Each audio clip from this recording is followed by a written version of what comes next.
Good morning, Malacanang Press Corps at sa ating mga bisita. We have PCOO Director Janino Padilla to introduce our guest for today. Thank you, Yusek Raki. With us today are the members of the Philippines Policy and Coordinating Council who will brief us on the development of the Philippine Identification System. We have this morning Yusek Lisa Grace Rosales of PSA, Yusek Lilia Guillermo of DBM, Deputy Commissioner Leandro Angelo Aguirre of NPC, Mr. Ricarte Abihuela III of DFA, and Director Teresa Garcia of the ACT. Also with us today from BSP Joy Sufficiencia, from GSIS Beverly Isguera, SSS SVP Joel Laison, and PhilHealth SVP Jovita Aragona. Pilipinas rents the members of PPCC.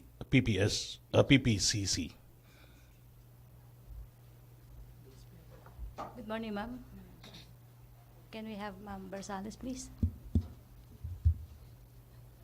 Good morning, everyone. I would like to thank PCOO for giving us this opportunity to provide everyone updates on the Philippine Identification System. As mentioned earlier, we are here as members of the PSPCC. This is the National ID Council, or the PhilSys Council, if I may just shorten it. So we shall provide you today updates on what's going on with the Philippine Identification System. In the next slide, I have a presentation. We would like to report to everyone that we were able to craft and finalize the implementing rules and regulations of the Philippine Identification System, and this was approved by the Council on October 5. And this council is chaired by the Secretary of Socioeconomic Planning, Ernesto Empernia, and co-chaired by PSA, myself. And we were able to publish the IRR the following day, October 6, in Daily Tribune. The publication of the IRR for PhilSys was really the stamp for PSA and the council to already do the implementation of the PhilSys.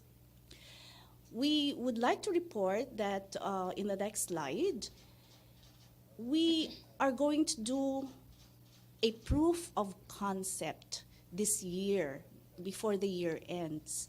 This is to test the system and the processes that we have already crafted for the Philippine Identification System. This proof of concept, we say, is end-to-end, which is we will test registration, validation, all the process in between, up to issuance of the PhilID, the national ID card.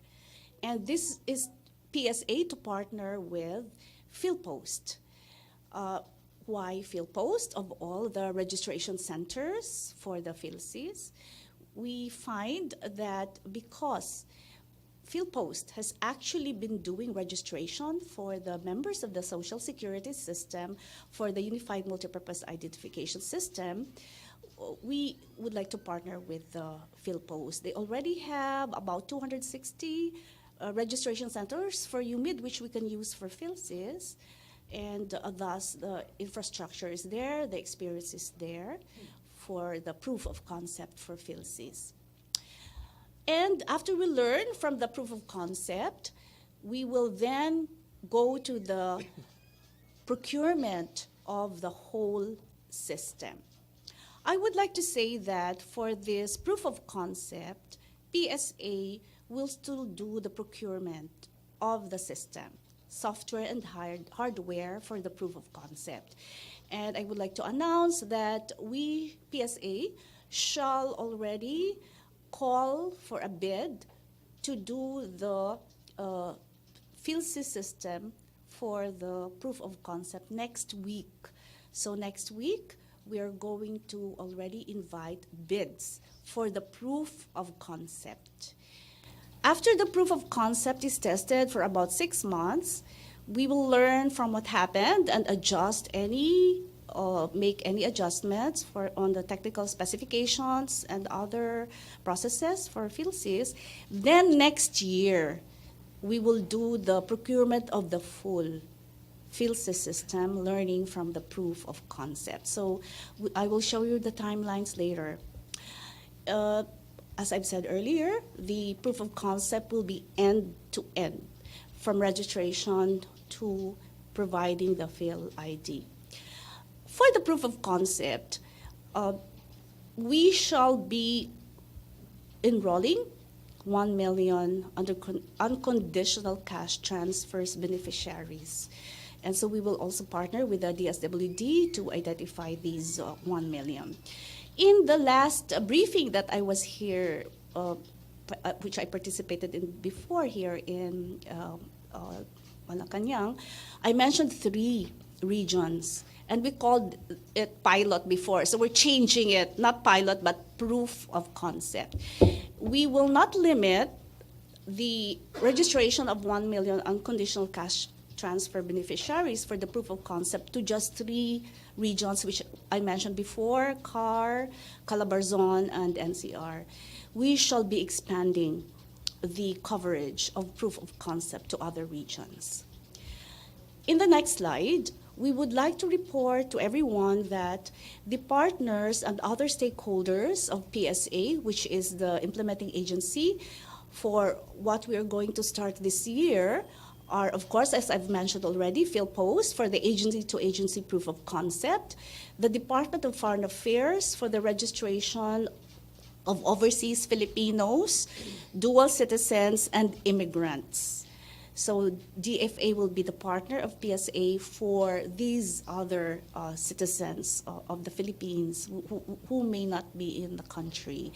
Of course, our very supportive partners in the council, the GSIS, SSS, will be part of our work. PhilHealth, of course, and the others would be the local civil registry offices, Pag-ibig, COMELEC for registration. The Department of Justice and the Bureau of Immigration will be our partners for the residents, foreign residents in the Philippines, the resident aliens. So we need DOJ and BI as partners for them. And of course, I would like to emphasize that it is very important to clarify to one and all what this PhilSys is all about. And we are very thankful to PCOO for saying yes to be the partner of PSA for the communication strategy. And actually today is like the beginning of this partnership for dissemination of what PhilSys is all about. In the next slide, we have major timelines which we would like to report to everyone. PSA shall hire IT consultants by next month to further help us with our review of the IT the specifications. Of course, I would like to emphasize that DICT and NPC have been major partners in the crafting of the system that we will procure for the proof of concept, always making sure that we have privacy by design and that we have the latest technology that we shall be using for proof of concept and eventually for the PhilSys itself. Furthermore, we will do in extensive information awareness campaign for PhilSys from November to December. This is with PCOO and DFA. And we will conduct, as I've said earlier, the proof of concept, which we actually will launch before the year ends in December, but will be fast-tracked starting January. The start of the PhilSys procurement, the full system, could be as early as February, but I think we expect it to be April because we want to learn first from the proof of concept. The timelines that I'm going to show you are, of course, indicative timelines. We have always been committing to ourselves to listen to everyone, get everyone's advice, be open to everyone who will say PSA, we should be doing this. Why don't you try this? So we have indicative timelines for ourselves, but we shall be very flexible, getting comments from everyone.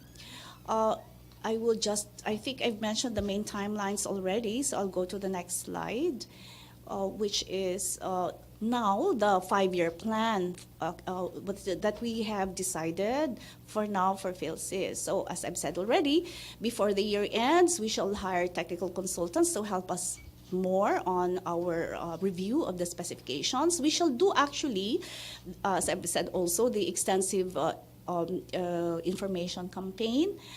I would like to also emphasize that we have committed to make sure that the system is privacy by design. So we have actually started bidding for the privacy impact assessment, which shall be done as we do the proof of concept. So PSA has already started to procure privacy impact assessment. Once we have already started the proof of concept, we shall also do vulnerability assessment and penetration testing to further ensure that the system we are using is really ensuring privacy of our citizens secure.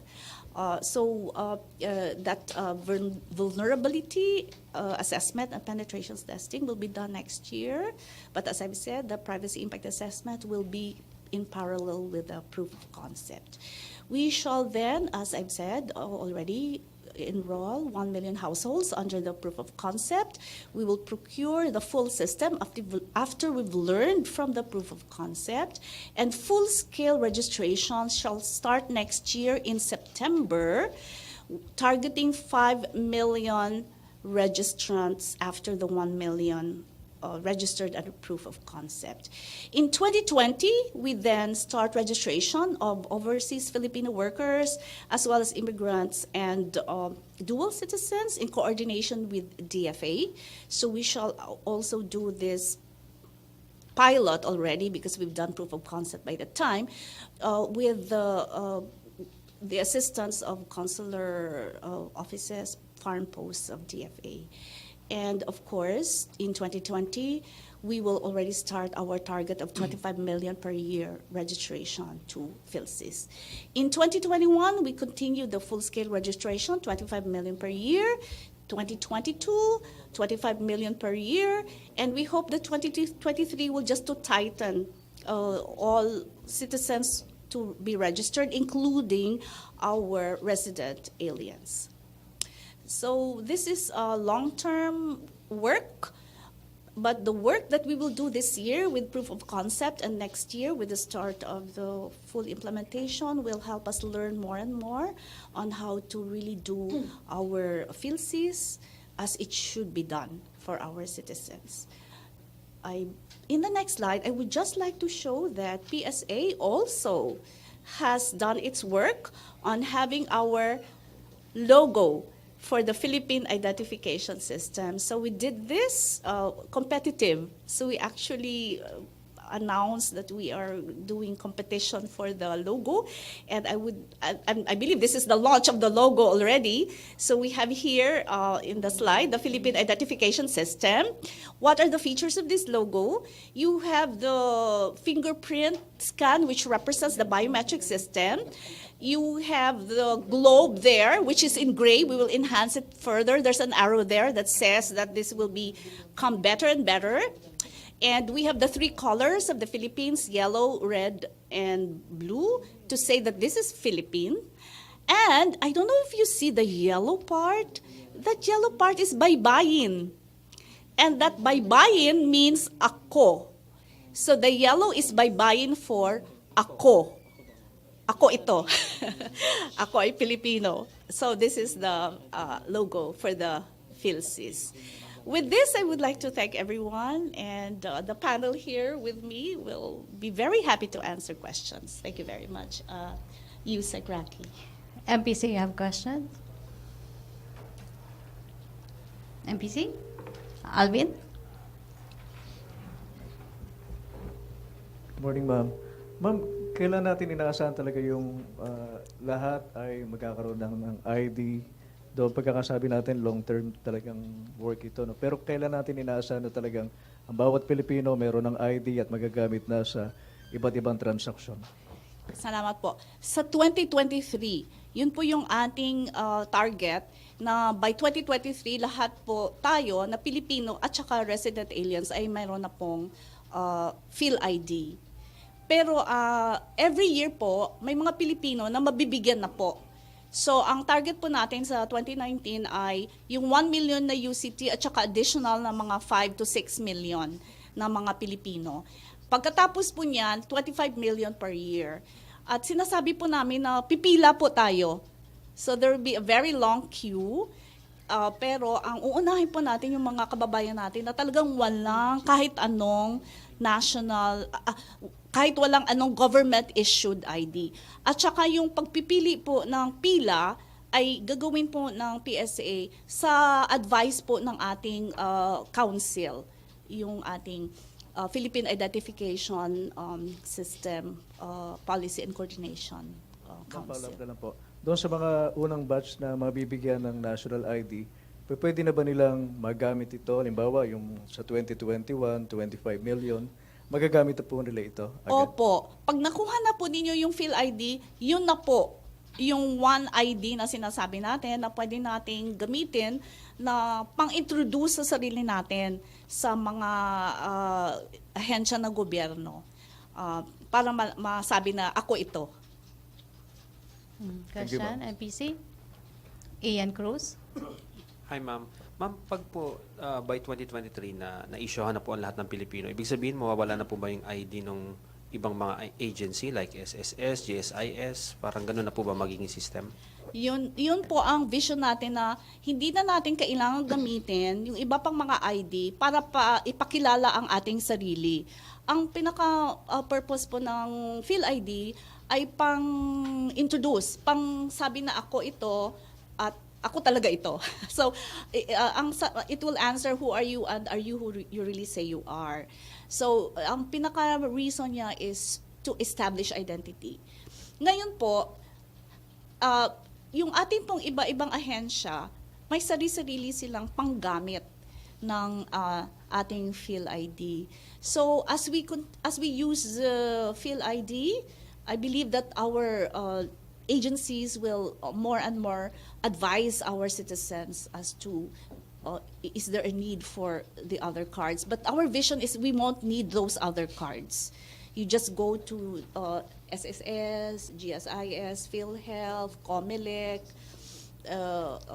to introduce yourselves using just that PhilID. Of course, I would like to emphasize that these different agencies will have their own separate databases with all the information they have about us. Ang purpose lang nung PhilID ay maibigay yung PSN at kung kailangan i-validate yung biometrics, meron po tayong authentication process. At ang vision po namin, ang kailangan pa rin meron tayo ay yung passport, pangbiyahe abroad, at saka yung mga ID na may license. Yung mga ID na pinapakita na ako ay nakapasa sa license. So like the driver's license and the PRC. Ma'am, ang marami pong nagiging concern yung syempre yung sa privacy. Nabanggit nyo nga, paano natin ma-ensure at paano natin masasabi na itong ID na to, pag nawala ay hindi basta-basta masuswipe kung saan-saan kasi marami na pong magaling ngayon sa mga ganitong klase ng mga krimen. Pwede bang, although I think ang sasagot nito DICT at saka NPC, meron akong alam na sagot pero magaling marinig natin sila. Pwede ko bang ma-request si ano muna? Privacy muna. Si Attorney Dino, Deputy Commissioner of NPC Dino, and then si Ms. Tess of the ICT. Hello, good morning. For the privacy part, ang ginagawa po ng Privacy Commission together with the PSA and the other members ng PSPCC, so we have been coordinating with them. Yung nabanggit po kanina ni Yusek Lisa, magkakaroon nga po ng privacy impact assessment na gagawin doon sa proof of concept at itong privacy impact assessment na gagawin na to, ito yung mag-feed doon sa finalization ng technical specs. So yung concern po na nabanggit nyo, naiintindihan po namin yun. Pero habang ginagawa itong impact assessment na to relating to privacy, mas ma-streamline natin yung proseso na yan at maayos natin yung mga technical na kailangan para mapigilan po yung mga ganyang or ma-assuage natin yung mga ganyang concerns sa mga Pilipino. Pero for the technical specification specifically sa DICT po yung papasok. Okay. Magandang umaga sa lahat.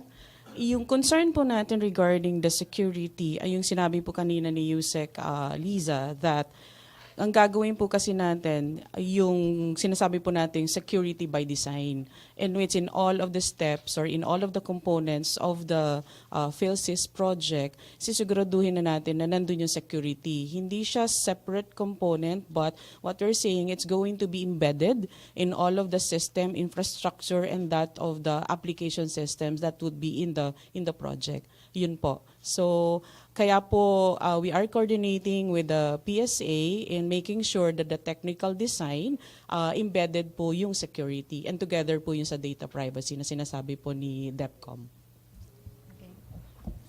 Ma'am, sa terrorism and sa criminality, malaki ba magiging impact nitong national ID system? Kasi ito po yung ginagamit ng karamihan sa mga ibang bansa. Ano? Kapag wala kang national ID, syempre nandun ka sa ibang klase ng lipunan. Salamat sa napakahirap na tanong. Ayaw akong tulungan ng mga kasama ko dito. Ang sasabihin ko lang po, ibabalik ko yung pinaka-use ng PhilSys. Ang pinaka-use ng PhilSys, very simple. It is the card that you will use to introduce yourself, and it can for the agency that you are showing your ID to be able to authenticate if you are really who you say you are through some authentication process where some biometrics will be recorded. Now, as to uses, marami po siyang use, including yung tinatanong ninyo.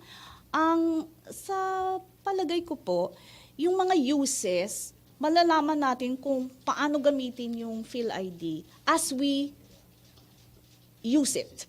So I believe the answer to that, yes, there's possibility for that particular use of the PhilSys, but we will learn as we go along on how it can be used for such, but still, fulfill the promise that we gave to our citizens that this is not for profiling, this is to assure security and confidentiality of information that we give to PhilSys. May idadagdag salamat, tutulungan ako ni Attorney Dino, DepCom ni Dino. So, yung nabanggit nga po ni Yusek Lisa. So, we will find out kung paano siya magagamit as we use it. Pero pagdating po sa improper use nung PhilSys, nakasulat naman po sa batas yung disclosure ng information sa loob ng PhilSys will only happen upon two conditions. The first, kung pumayag yung data subject mismo na i-disclose yun after sabihin sa kanya kung ano yung purpose nung pag-disclose. At pangalawa, pag may order po galing sa competent court or competent authority na nagpauutos nung pag-disclose na yun. At even if mangyari po yun, kailangan i-notify yung data subject, if I'm not mistaken, within 72 hours after that initial order by the competent authority. So, yung proper use po, malalaman natin habang ginagamit natin yan, pero yung protections against improper use, nakasulat na po sa batas mismo at napalakas pa yun sa IRR. Ma'am, last na, may design na ba yung ating ID? Meron na po. Actually, if I may say this, yung design ng ating PhilSys, matagal na pong pinag-uusapan ng Technical Working Group on National ID even before the President signed it by law. So I would like to assure those who thought or who are thinking that this is a rush design. If I may assure everyone, this design that we are going to release for our bid has been discussed thoroughly by our Technical Working Group on National ID, our IT experts of the agencies that are being represented in the council. So that's an assurance. And it has been done, privacy by design, end-to-end. But we want to make sure that we did it really well. That's why we are going to do the proof of concept And then we are going to do privacy impact assessment. And we're going to do vulnerability assessment and penetration testing. Parang triple, sa isip ko, triple, anong tamo doon? Yung basta, yung gusto mong, you are going to cover all bases. So even if we did this for so many workshops already, we still are listening to those who say, be careful, be careful, be careful. So we're doing all of this, safeguards that we are indeed designing our PhilSys really appropriately. Okay, mag-last question na tayo. And I'm sorry. Yusek Raki, I would like to also ask Yusek Lil. I just would like To say to add that, good morning everyone. Meron ba? Yes. Okay. I just like to add that para malaman ninyo na matagal nang pinaplano ito is in 2018, nabigyan na po ng budget ang national ID. So all preparations, inumpisahan na even before the law came out. So talagang pinag-isipan ito and yung UMID, we are not starting from scratch, no? There was UMID by GSIS and SSS. So talagang, and then there is the clamor from Congress na yung ating mga indigents unahin na magkaroon ng ID. So that really triggered na bigyan na ng budget yan kasi yung ating mga indigents wala silang ID mapakita sa bangko. Gusto na yung mga unbanked, no, gusto na sana natin na idagay sila sa financial natin para malaman na hindi sila indigents all throughout their life, no. Tutulungan natin. Kaya yun ang priority ngayon ng PhilSys ID.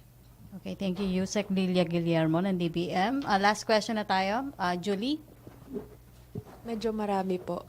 Una po, so you said na we will begin the enrollment of UCT beneficiaries by next year. So by when, I might have missed it in the timeline, but by when do we expect the first rollout of the national ID? Like by what month next year po kaya? Although we call it proof of concept, the 1 million registration of unconditional cash transfers will be end-to-end. So actually, they are the first registrants into the Philippine identification system, the 1 million unconditional cash transfers.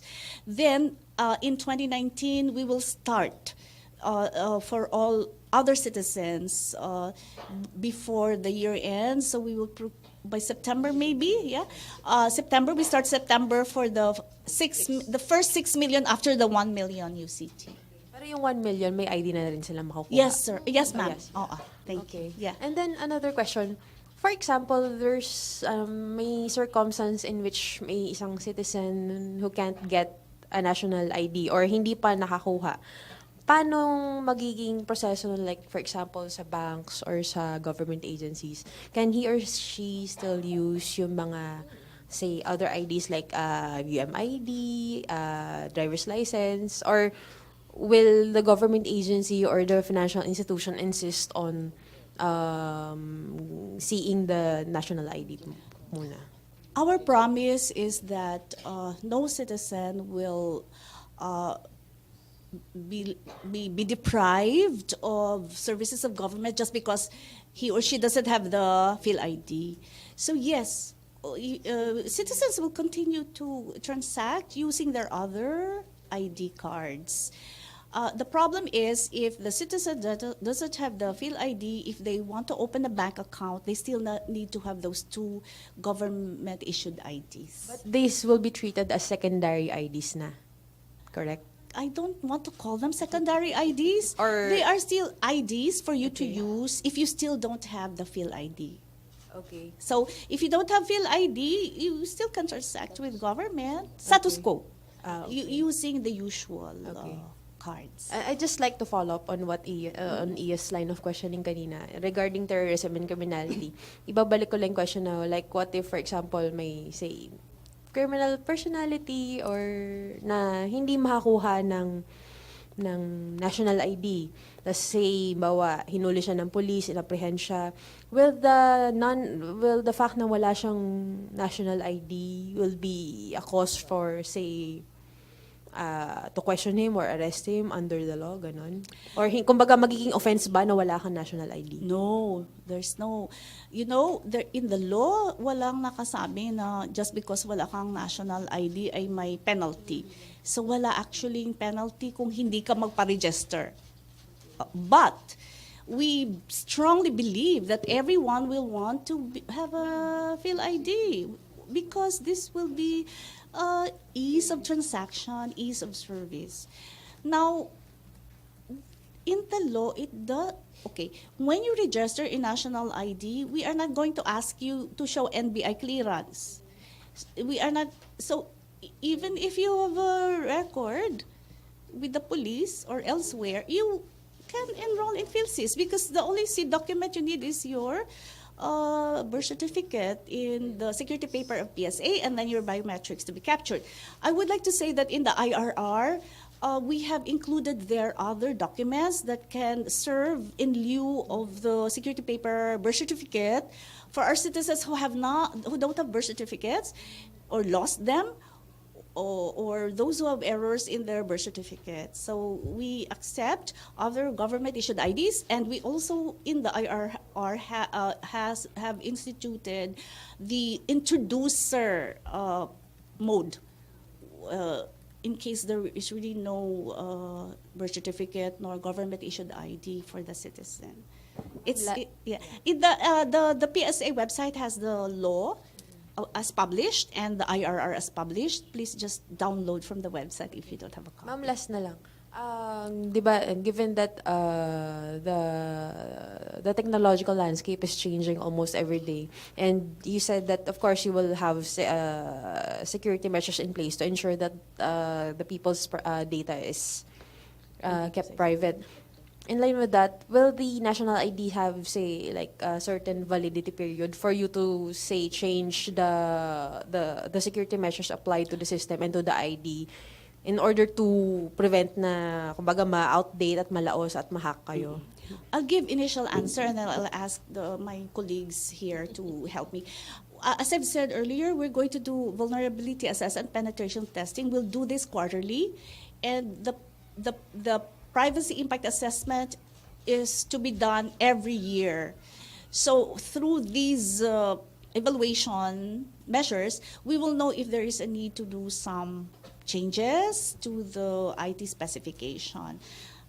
So that's my initial answer. May I request my colleagues here to also give their answers? Yusek Lil, you want to say more? No. Or Ms. Tess? Just like our credit cards or the isn't it when they told us to change your credit cards with EMV maybe chips, maybe in the long run, as mentioned by Yusek Lisa, if we find out that in the assessments that we do it's lacking security because of technological advancements, then we will have to do so. Okay.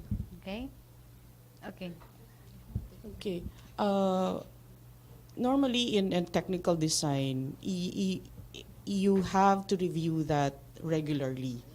So especially if there would be advancement in the technology, especially also in terms of the application systems. So the review of the project would have to be done on a regular basis. And even data cleansing would have to be done on a regular basis as well. And this would have to be part of the terms of reference or the technical design that would have to be included in the contract.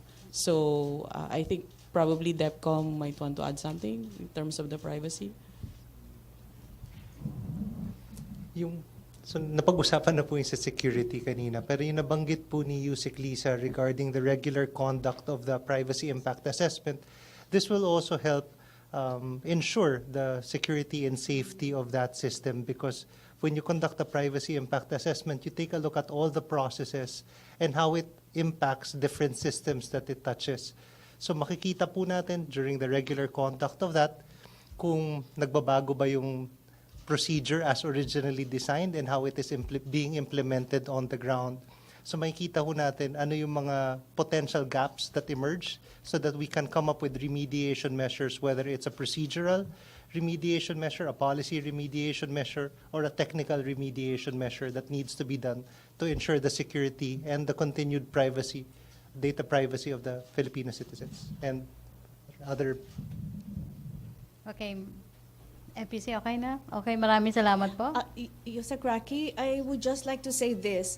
Ang kagandahan dito sa Philippine Identification System, hindi lang po PSA, hindi lang DICT, hindi lang po kaming, ilan tayo dito? Limang agency ang nakikita ninyo na nag-iisip sa tamang paggawa ng ating Philippine Identification System. Marami po kaming tulong-tulong. So nasabi po kanina, SSS, GSIS, PhilHealth, of course BSP, Financial Inclusion, now PSCOO, and of course DFA for our kababayans na out of the country. So because of that, I am very optimistic that we will do this really well. Of course, if I may say this, if Yusek Lil doesn't mind, I would always brag that the Philippine Identification System will be really truly Filipino because actually the funding will come from DBM. So parang maganda siyang, for me, na example of how we should do our national ID system, Filipinos working together, and the government itself funding this, not getting from others. And with your kind indulgence, Yusek Raki, I would like to also request Sir Butch of DFA to say something about how the Philippine Identification System will be done for our other kababayans, because I've just come from a meeting with the consular office in Geneva, and our Filipino community there are eager about the Philippine Identification System. So is it okay? Yes, I sir. will ask Yep. Sir Yep, Butch. Yes, hi, good morning, everybody. Thank you, Yusek Lisa. The composition of our citizens overseas is quite unique and different from what we have here because they basically fall into three major groups. One is, of course, our overseas Filipino workers who will eventually return to the Philippines after the end of their contract. The second group is, of course, the immigrants, Filipinos who are immigrants overseas and eventually will become citizens of their host countries. And the third group are our dual citizens. They are citizens of their host country and of the Philippines as well. And each particular group requires a different set of approach with regards to the Philippine identification system. But as Yusek Bersales correctly said, one major advantage is that our citizens who are residents overseas are already familiar with the concept of a national ID system because a lot of the countries where they reside in already have a national ID of sorts. So sa tingin ko naman, sa tingin namin, hindi ganun magiging kahirap para kumbinsin sila para mag-enroll sa PhilSys. And we are looking forward to cooperating and working with the PSA to have all of our citizens overseas registered. Pero ang reception po nila, positive po. Very positive. Yes. Okay, maraming salamat, Director Ojeda. And maraming salamat po sa ating mga bisita. Thank you, Malacanang Press Corps. Back to our main studios sa People's Television Network. Maraming salamat po.